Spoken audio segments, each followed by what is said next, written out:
동물을 보낸 자기 방어하기 위한 수단으로 여러 가지 무기를 지니고 있습니다.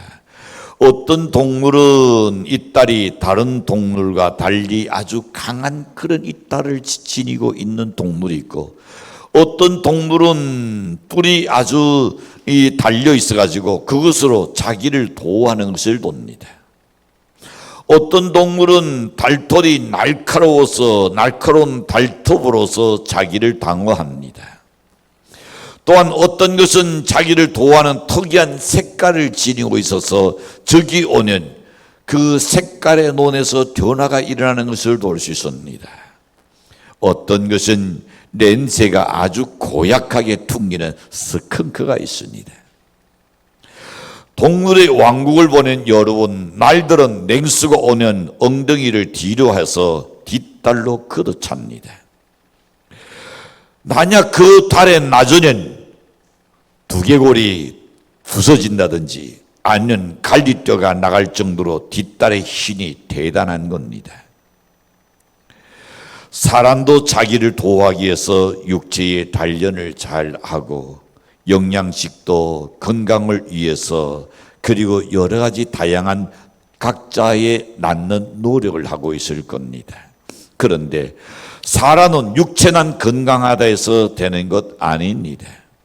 육체를 지대하고 있는 무엇보다 정신이 건강해야 할 줄로 믿습니다. 정신이 건강하지 못하는 그 육체는 결국은 열은 폐쇄되고 나는 겁니다. 그것뿐 아니라 정신을 지대하는 무엇보다 영혼이 또한 건강해야 할 줄로 믿습니다. 이 영혼은 하나님께서 지시하는 대로 살아가기만 한다는 아주 건강하게 되고 있습니다. 그래서 요한산서 1장 2절에서 말씀합니다. 함께 읽을까요? 시작. 살아는 자여 내 영혼이 잘된 같이 내가 본사에 잘되고 강건하기를 내가 간구하노라. 이스라엘 백성들이 70년의 도로 생활에서 돌아온 후에 깨달은 것은 영적인 삶에 있어서 결국 우리들이 잘못된 삶을 너무 나눴구나 하는 것을 깨달았습니다. 영혼이 잘 되는 그 길은 하나님의 날선을 거역하지 않으면 됩니다. 왜 영혼이 망가집니까? 하나님의 날선을 거역하는 데서 망가지고, 하나님은 자기의 날선을 준행하는 신령하고 놀라운 복을 더하지 않은, 그리고 영육간에 간근한 복을 주시는데 그 날선을 만약에 거역할 때는 그와는 반대로 달라집니다. 오늘 5절에서 보시는 삶은 곤고하고 영혼에게는 만족하니 얻게 한다 그랬습니다. 19절에 가서 보시는 나오는 근심중에 두루짓게 된다 그랬습니다. 10절에 가서 보시는 살아있으나 죽은 목숨같이 어둠의 삶이 되고 난다 그랬습니다. 12절에 가서 보시는 자기를 돕는 사람이라고는 이 세상에 아무도 없게 만들어 버린다 그랬습니다. 외로운 인생이 되어버리죠. 오늘 우리도 마찬가지입니다. 연애 영혼이 잘못되고 퇴세되면 결국은 연애 곁에 놓던 사람들이 다 떠나가게 됩니다. 심지어 나와 가장 가까웠던 친구도 떠나가고 내와 함께 잠을 자던 사람마저도 정이 멀어져 버립니다. 왜냐하면 영혼이 뒤떨어지는 그 사람의 정신도 뒤떨어지고 정신도 뒤떨어지니 다른 사람을 피곤하게 만들거든요. 어쩔 수 없는 겁니다. 그래서 오늘 본문의 또 가운데 11절에서 보시는 하나님의 날선을 거역하며 지존자의 뜻을 멸시하니라 그랬습니다.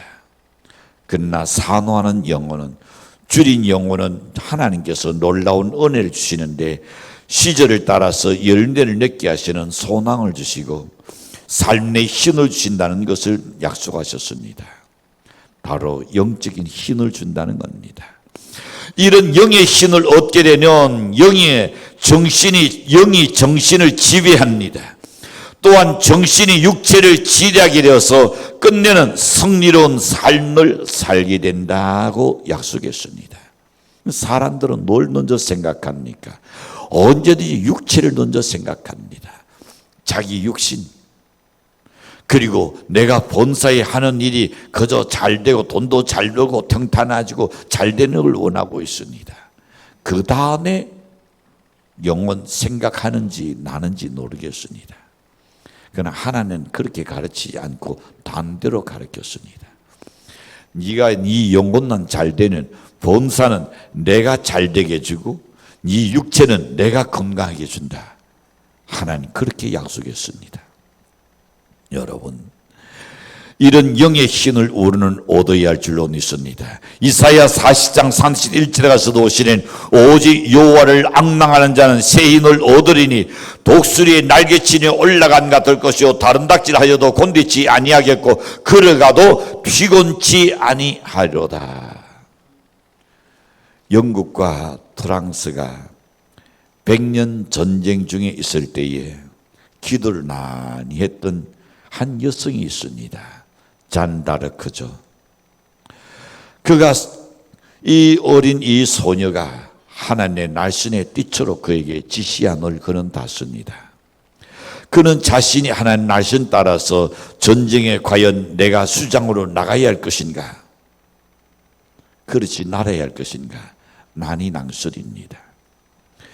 영국과의 100년의 전쟁에서 얼마나 지쳤겠습니까? 100년 동안. 근데 기도하는 이 잔다르크에게 하나님께서 말씀합니다. 네가 나가라. 네가 나가서 이 전쟁을 종식시킬 것을 하나님 이야기합니다. 황제한테 가서 이야기하죠. 제가 이 전쟁에 선동을 쓰겠습니다. 황제는 어떻게 받겠습니까? 우습게 여기죠. 어린 소녀가, 어린 군인이 자신이 선동을 써서 전쟁에 내가 직접 나가겠다니까 말도 안 되는 소리를 하고 있습니다. 그런데 범상치 않는 것은 그의 언어 속에, 그의 눈빛 속에서 달리 보입니다. 왕도 황제도 마음에 조금은 감동을 받습니다. 황제가 하나님한테 기도해 봅니다. 하나님, 내가 만약에 저 세상에 아주 평범한 평독을 입고 참 초라한 차림으로 내가 나갔을 때에 내 백성들이 그래도 나를 왕으로 안다면 하나님이 보내는 사람인 줄 내가 여기겠습니다. 그리고 황제가 평복을 입고 그리고는 거리를 나갑니다. 근데 길 가는 사람이나 앞을 지나는 사람이 모두 한결같이 황제한테 머리를 숙이면서 그 황제에게 경배하고 있습니다. 황제는 그제서야 깨닫게 됩니다. 아, 잔다르크의 한 날은 그냥 한 날이 아니고 그저 자신의 어떤 자신감에서 나온 것이 아니라 하나님께서 그를 쓰시기를 원하는구나. 이리하여 잔다르크를 전쟁의 수장으로 내보냅니다. 결과는 어땠습니까? 100년의 전쟁을 여성의 논 잔다르크를 통해서 종식을 지어버립니다. 여러분, 하나님과 깊이 교제하게 되면 능력이 하나님께서 산후하는 영혼에게 만족하게 충분하게 건강하게 해 주시기 때문에 어떤 장애물이라도 극복할 수 있을 줄로 믿습니다. 내가 아닙니다. 나의 약한 육신 아니요. 여성이기 때문에 아닙니다. 하나님이 함께 하시는 능치 못한 일이 여론을 통하여 일어날 줄로 확신합니다. 그러는 산후하는 영혼에게 어떤 은혜를 주실까요? 첫 번째 생각해 봅니다. 대적의 손에서 구원해 주신다 그랬습니다. 본문 107편 2절과 3절에 보시는 여호와의 속량을 닫은 자들은 이같이 말할지어다. 여호와께서 대적의 손에서 그들을 속량하사 동서남도 각 지방에서부터 모으셨도다 그랬습니다. 산후하는 영혼은 대적의 손에서 구원해 주신다는 사실입니다. 여러분이 하나님을 사모하고 하나님의 날선을 사모하고 하나님의 성전을 사모하는 여러분 앞에 보이든 아니 보이든 언제나 우리에게는 대적이 있습니다. 그 대적을 주님께서 물리쳐 주실 줄로 믿습니다. 사모하는 영혼은 대적의 손에서 반드시 구원한다 했습니다. 그런데 이스라엘 백성들이 우상을 숭배하고 하나님 말씀을 거역하니까 그들은 노예로 끌려갑니다. 자고난지 내년 70년 동안 바벨론의 노예 생활하게 됩니다. 당시 바벨론은 얼마나 강대한 나라인가는 성을 쌓아낸 외성이 있고 내성이 있었습니다. 그런데 성벽의 두께가 놀라지 마십시오. 25m나 되었습니다. 외성과 내성의 전체 넓이가 25m가 되었습니다. 왕복으로 마차가 다닐 정도의 넓은 길이었습니다. 얼마나 강력하고 든든한 성벽인지 어느 누구도 거기 넘볼 수 없는 아주 강대한 나라인 것입니다. 4년 중에서 한 년의 길이가 자그마한 지연이 24km나 되었고 그 성벽의 높이가 100m나 되었다 그랬습니다. 어느 누가 거기 기어오르겠습니까? 어느 누가 여러분 그 25m나 되는 그 성벽을 뭘로 그걸 뚫겠습니까? 그 시대에 독격기가 있으니까 그 시대에 도저히 있을 수 없는 일입니다. 상상만 해도 얼마나 강대한 나라인 것을 알 수가 있습니다. 눈은 노새 눈을 해서 달았습니다. 새 뒷장으로 잠궜는데 누구도 침략할 수 없는 강대한 나라 바벨론입니다. 그런데 하나님께서 데레시아의 고레스는 이 고레스라는 왕을 통하여 이스라엘 백성을 해당시켜 줍니다. 하나님이 함께 하시니까 강대한 나라 바벨론도 그냥 무너져 버리고 말았습니다. 그런데 고레스 왕이 에스라와 느헤미야를 보니까 그들이 믿는 하나님이 누구신지 궁금했었습니다. 그래서 사무엘상 2장 30절 말씀같이 너희가 믿는 하나님은 누구냐고 물었습니다.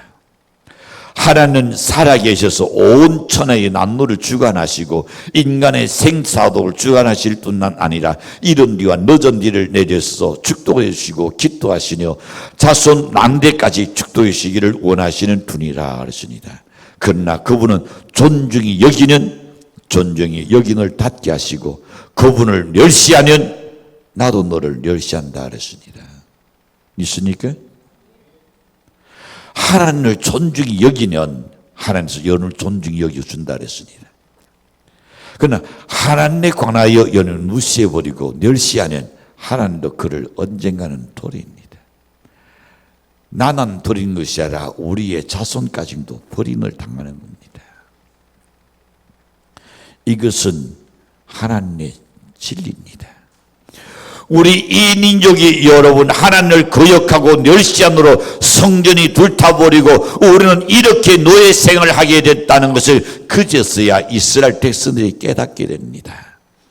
그때의 고레스와 말하기를 너희는 이제 너희 나라로 들어가서 하나님을 잘 섬기라. 그리고 나를 위해서 기도해 달라고 고레스 왕이 여기에 에스라와 느헤미야에게 부탁을 합니다. 그래서 에스라는 성경을 가르치는 지도자가 되었고 느헤미야는 총독이 돼서 나라를 잘 다스리고 성전을 재건해서 건축해 가지고 잘 사는 그런 나라로 이끌었습니다. 이 놀라운 사건은 엄청난 기적이라고 하지 아니할 수 없습니다.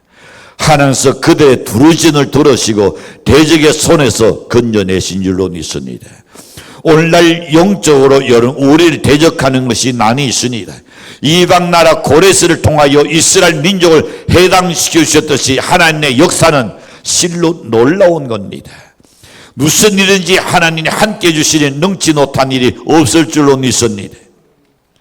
존 던년의 신라곤을 보시는 여러분, 천국으로 가는 길에는 무서운 사자가 있어서 그 길을 계속 갈 수는 없게 되어 있었습니다. 그래서 다른 길을 찾아보아도 다른 길은 멸망의 길이요 그 밑을 보니 절벽이었습니다. 꼼짝도 할 수가 없었습니다. 그래서 다시금 다른 길로 갈까 하고 보았더니 거기는 사자가 자기를 쳐다보고 있었습니다. 무서워서 그 앞들도 지나갈 수 없는데 자세히 보니까 그 사자의 발목이 쇠사슬로 묶여있는 것을 보았습니다.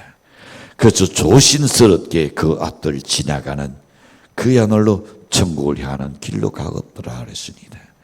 우리를 무너뜨리고자 하는 세상의 모든 시련과 고난은 여러분 이 악한 천사와 나귀가 항상 있습니다. 그것이 영물로 나타나서 그러는 얼마나 또한 이기기 쉽겠습니까? 그게 아니라 연이 가까운 사람을 통해서 연을 약하게 만듭니다. 연에 가까운 사람을 통해서 연을 실족시키고 있다는 것을 알아야 합니다. 그래서 하나님은 사람을 통해서 축도하시기도 하고 사탄도 사람을 통해서 우리를 망가뜨리기도 하는 겁니다. 우리를 여러분 넘어뜨리게 하는 것은 언제나 우리 주변에 있다는 것을 우리는 명심해야 합니다. 하나님의 자녀들은 단한 그분의 명령만 거역하지 않는다는 주님께서 우리의 삶을 독되게 해주시고 우리의 앞길을 인도하시며 여러분을 도와여 주실 줄로 확신합니다. 세상에 아무리 어렵다고 해도 산호하는 영혼에 대해서 우리의 영적 생활에서 승리하기만 한다면 주님께서는 우리의 대적을 눌려쳐 주시고 승리 삶으로 인도해 주십니다. 여러분의 지나온 일들이 어떤 어려운 일들이 있을 때에 정말로 주님을 산호하고 주님 말씀을 산호하고 하나님의 교회를 산호하고 그렇게 헌신하고 봉사하고 충성했을 때에 그 다음에 왔던 역사들하고는 무엇이지요? 일일이 열갈 수 없지만은 참 너무나 수없이 많았습니다. 평신도래에서 신앙생활하던 때고도 성직생활 48년 가운데서도 숱한 기적들이 일어났었습니다. 오늘 우리 주변에 가난이라는 대적이 있을 겁니다. 때로는 연을 낙심시키는 절망이라는 대적이 있을 겁니다. 때로는 연애 나온을 약하게 만드는 질병이라는 대적이 있을 겁니다. 개인이나 국가이든 간에 모든 대적을 하나님께서는 다 눌려쳐 주실 줄로 믿습니다. 두 번째 생각해 봅니다. 하나님을 사모하는 자는 근심과 고통 중에서 건져주신다고 오늘 본문 6절에서 보시는 이에 저희가 근심 중에 여호와께 어떻게 했다고요? 우리 한번 격해 봅시다. 자, 이에 그들이 근심 중에 여호와께 그들의 고통에서 여러분 두려지지 않으니 하나님 건져주지 않습니다. 그냥 내가 하나님을 믿으니까 하나님 알아서 해주시겠지 믿음 좋은 것 같지는 아니요. 그건 믿음이 없는 겁니다. 대장이 좋은 것 같지는 아니요. 때로는 약한 자입니다. 진정으로 믿음 좋은 사람은 내게 근심이 있으니 하나님께 부르짖어야 합니다. 두루치는 안에서 우리를 고통에서 건지신다 했습니다. 오늘날 성도들에게 전하다 지금 현재 당하고 있는 근심과 고통이 있을 수 있습니다. 염려가 있을 수 있습니다.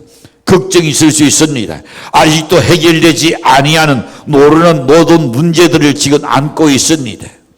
그럴 때에 어떻게 하라고요? 하나님께 부르짖어 기도하는 염려시를 축도합니다. 그리하면 하나님께서 근심과 걱정과 고통 중에서 너를 건져주신다고 약속했습니다. 히스기야 왕 시대 때에 그는 하나님을 잘 섬겨서 나라의 온 국민이 편안하고 대적들이 침략하지 못했던 겁니다. 그러나 그가 죽고 난 이후에 그 아들 므낫세가 뒤를 이어서 15세의 왕위에 올랐습니다. 근데 그는 성전돌에 신상을 만들었습니다. 우상을 섬기는 가는 불로 제단을 만들어서 사람들을 그 위로 지나가게 했습니다. 전쟁이를 둘러다가 전을 치고 무당을 둘러다가 구슬하고 그랬습니다. 그래서 하나님께서 말씀하시기를 나를 거역하고 멸시하니 그대로 내가 둘 수 없다 그랬습니다. 하나님을 대적하는 것은 사도행전 26장 14절 말씀에 보시는 가시채로 뒷달질하는 것과 같은 어리석은 행동이다 그랬습니다. 결국 므낫세는 어디 됐습니까? 하나님의 날선을 거역함으로 인하여 포로로 끌려가는 비참한 신세가 되고 말았습니다. 영혼이 잘못되니까 그의 모든 삶이 실패하고 난 겁니다. 므낫세만 고생한 것이 아니라 그 백성까지 고생하게 된 겁니다. 오늘 우리가 잘못하고 우리가 하나님을 거역하는 것으로 끝나는 것이 아니라 여러분과 여러분의 자녀들에게까지 영향을 미친다는 것 알아야 합니다. 이방인들도 여러분, 나로 인하여 내 자식이 잘못되면 어떡하나. 그래서 자신이 이방인이라도 자식의 출세를 위해서 자기 나온을 고칩니다. 나는 잊을 수 없는 사람이 있습니다. 서울에 가는 경량교회라고 큰 교회가 있습니다. 경북고등학교까지 가지고 있는 교회입니다. 근데 그 목사님의 어머니가 예수를 믿지 않았습니다. 그 어머니는 다토리 입에 넣어가지 아니하고 몸도 세약할 뿐더러 뭘 먹지를 못했습니다. 뭘로 생계를 이어가냐면 막걸리로서 생계를 이어갔습니다.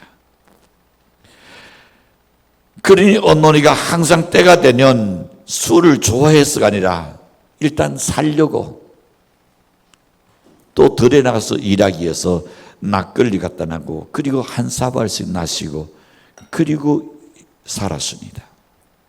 그런데 목사님과 사모님이 어머니 집을 들릴 때에 어머니가 그걸 드시니까 어때요? 사모님이 그냥 동네 가서 막걸리 사다가 그리고 아치나에다가 그걸 숨기고 그리고 집으로 가지고 옵니다. 행여나 난이 보낸 저 목사 사모가 술을 좋아한다 이럴까 봐. 그리고 어머니를 갖다 드리는데 어느 날 며느리가 그렇게 하고 오는 것을 보았습니다. 어머니가 그때 나오니 감동이 됩니다. 그 술을 이렇게 들고 왔더라니 모르는데 그것을 동네 사람이 볼까 봐 감추고 온 걸 보고 어머니는 그래 내 살려고 자식의 앞길을 낮추는 그런 애니가 됐어야 되겠느냐. 그는 그때 그걸 깨닫습니다. 그리고는 며느리가 주는 그 막걸리 사발을 얘야 다시는 사오지 말아라. 내가 먹고 살기 위해서 내 자식의 앞길을 망치는 일은 내가 더 이상 할 수 없다. 그리고는 그거를 그대로 마당에다가 쏟아버립니다. 그런데 그 결심하는 순간에 하나님께서 그에게 치유의 역사가 일어났던 겁니다. 여러분, 예수 믿는 이방인도 자식을 위해서라면 나를 내놓을 줄 알았니다. 하물며 우리 그리스도인들이 자식의 앞길을 가로막는 그런 일을 해서는 어찌 우리가 되겠는가 말입니다. 하나님은 보고 계십니다. 네가 공동체 속에 유익한 삶을 사는가 그렇지 않는가 하나님은 지켜보신다 말입니다. 여러분, 오늘 우리는 진정으로 하나님 기뻐하는 삶을 살아야 할 줄로 믿습니다. 지난 3년은 우리나라도 세계적으로 팬데믹으로 어려운 그런 상황을 겪었습니다. 많은 것이 튀어냈습니다. 그것도 우리가 세계 속에 뒤지지 않고 그래도 존재하는 것은 살아있는 것 바로 교회들입니다. 기도하는 성도가 있기 때문이었습니다. 아무리 팬데믹의 어려운 가운데서도 선교하는 수는 손길들이 있었기 때문인 줄로 믿습니다. 그래서 예레미야 산산장 3절에 보시는 너는 내게 두루지라 내가 내게 응답하겠고 네가 알지 못하는 크고 비밀한 일을 내게 보이리라 그랬습니다. 그리고 오늘 본문 6절에 보낸 우리의 형편과 사정을 주님께 다 아뢰기고 맡기는 주님께서 우리의 모든 근심과 걱정에서 구원해 주신다 그랬습니다. 여러분 힘든 일이 있으니까, 어려운 일이 있으니까 주님께 두려짓는 연내시기를 바랍니다. 마지막 세 번째 생각해 봅니다. 소원의 항구로 인도한다고 30절에서 약속했습니다. 그들이 평온함으로 날내나 기도하는 중에 여호와께서 그들이 바라는 곳으로 항구로 인도하시는도다. 산호하는 영혼에게는 소원의 항구로 인도하신다는 말씀입니다. 예전 부흥에는 신령한 병원에 입원하는 것과 같았었습니다. 기도도 그랬습니다. 그곳에 가서 기도하면서 문제가 해결되고 치료의 역사가 일어나고 그랬습니다. 그들이 진심으로 기도하는 약한 자가 강하게 됩니다. 스스로 잘라내지 못하던 사람은 은혜를 얻고 그곳에서 잘라내는 역사의 힘을 얻게 됐습니다. 평소에 자신이 끊지 못하던 것 기도원에 가고 또한 부흥회를 통하여 그는 끊고 새 사람이 되었습니다. 돌아서지 못하는 사람들도 날씬의 은혜를 받고 깨끗하게 돌아서는 힘을 주셨고, 떠나지 못하고 노노거리던 사람도 떠나는 힘을 얻었습니다. 또한 부흥에는 신령한 어찌 보는 세탁소와 같았습니다. 영적으로 성결지 못할지라도 말씀을 듣고 회개할 때에 영적으로 성결함을 받았습니다. 그뿐 아니라 부흥에는 신령한 훈련소와 같았습니다. 영적 훈련을 배우고 익히고 할 때에 더 장구다운 신앙의 사람 되는 것이 코스가 바로 부흥회였었습니다. 오늘은 그 시대 난 그러한 것이 아니라 그때 하나님은 지금도 동일하게 역사하실 줄로 믿습니다. 저는 이번 수련회를 여러분이 산호하시기를 바랍니다. 기대하시기를 바랍니다. 아니 말세가 되는 하나님께서 도리어 내가 이런 뒤와 늦은 뒤를 두어 주시겠다고 약속했습니다. 문제는 우리의 자세입니다. 왜 시간마다 산호하는 마음이 내게 있는가? 큰 은혜를 받으시고 큰 소원이 성취되게 그런 계기를 만들어야겠다는 그런 마음이 내 속에 있는가? 그게 문제입니다. 산호하는 영혼을 하나님은 언제나 만족해 하시는 하나님이십니다. 그 하나님은 누구에게나 산호하는 영혼에게는 좋은 것으로 만족해 주신다고 약속하셨습니다. 우리 하나님께서 우리에게 기적 같은 도우신이 함께 하셔서 복되고 승리로운 삶을 살아가기를 바랍니다.